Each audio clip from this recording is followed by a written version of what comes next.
Hello বন্ধুরা, কেমন আছো তোমরা? রান্না কাব্যকথা কিচেন থেকে তোমাদেরকে জানাচ্ছি শুভেচ্ছা। অনেকদিন পর আবার তোমাদের কাছে চলে আসলাম আমি। আর আজকে আমি এই রান্না কাব্যকথা কিচেনে তোমাদেরকে দেখাবো যে রাঁধুনি ফোড়ন দিয়ে আলু শিঙের মাখামাখি অথবা রসা কষা, যেটাই বলো না কেন।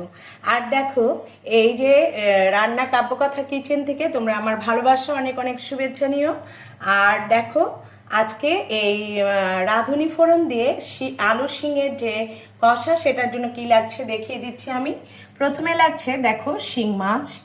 আমি এখানে পরিষ্কার করে ধুয়ে কেটে লবণ হলুদ দিয়ে মেখে রেখেছি। এখানে রাখছে পেঁয়াজ রসুন বাটা, আর এখানে অল্প করে রাঁধুনিটাকে আমি ধুয়ে নিয়েছি। এখানে আছে আলু এবং মরিচ, আলু ছিলে ফালা করে রেখেছি, মরিচ 3টে রয়েছে। আর এই যে এখানে এখানে দেখো, আমি আজকে অন্য প্রসেসে রানবো। এখানে 1 চামচ হলুদ, 1 চামচ মরিচের গুঁড়ো, 1 চামচ ধনিয়া, 1 চামচ জিরের গুঁড়ো রয়েছে, সঙ্গে তেল মিক্স করে রয়েছে।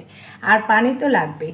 রান্না কাব্যকথা কিচেন থেকে। তবে চলো আমরা রান্নায় চলে যাই। দেখো, এখানে আমি একটা পাত্র বসিয়ে দিয়েছি। আর পাত্রে প্রথমেই তো আমরা জানি যে তেল দিতে হয়, তাই না? কিন্তু আজকে আমরা প্রথমেই এই যে মিক্স করা, যে এখানে দেখো রেখেছি হলুদ লবণ সব কিছু দিয়ে তেল দিয়ে, সেটাকে আমি প্রথমে অল্প কিছু ঢেলে দিব। অল্প পরিমাণ আগে ঢেলে দিব, কারণ মাছগুলি তো আমাকে একটু ভেজে নিতে হবে। এখন দেখো, এই যে বাটিতে তোমাদেরকে দেখালাম মাছ, এগুলিকে আমি এখন একটু ভেজে নেব।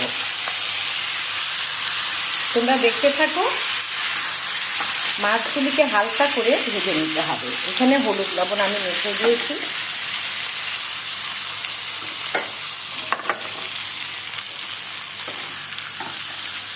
হলুদ লবণ মাখানো আছে। মাছগুলি খুব ভালো করে ধুয়ে তারপরে এটাকে আমি কেটে নিয়ে একটু লবণ আর দিয়ে এটাকে সাদা করে ঘষে নিয়েছি। হ্যাঁ, আচ্ছা, এটা ভাজা হলে পরে আমি একটু ভাজতে একটু সময় নেব, কারণ একটু ভাজা না হলে কাঁচা কাঁচা একটা স্মেল আসে এবং দেখতেও ভালো লাগে না, খেতেও ভালো লাগে না।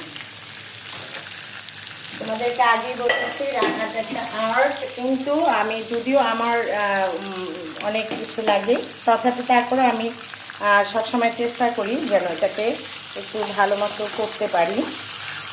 তার জন্য তো ধৈর্যেরও প্রয়োজন রয়েছে। আচ্ছা, মাছগুলো ভাজা হয়ে গেছে, আমি এখন একটা একটা করে উঠিয়ে নিব।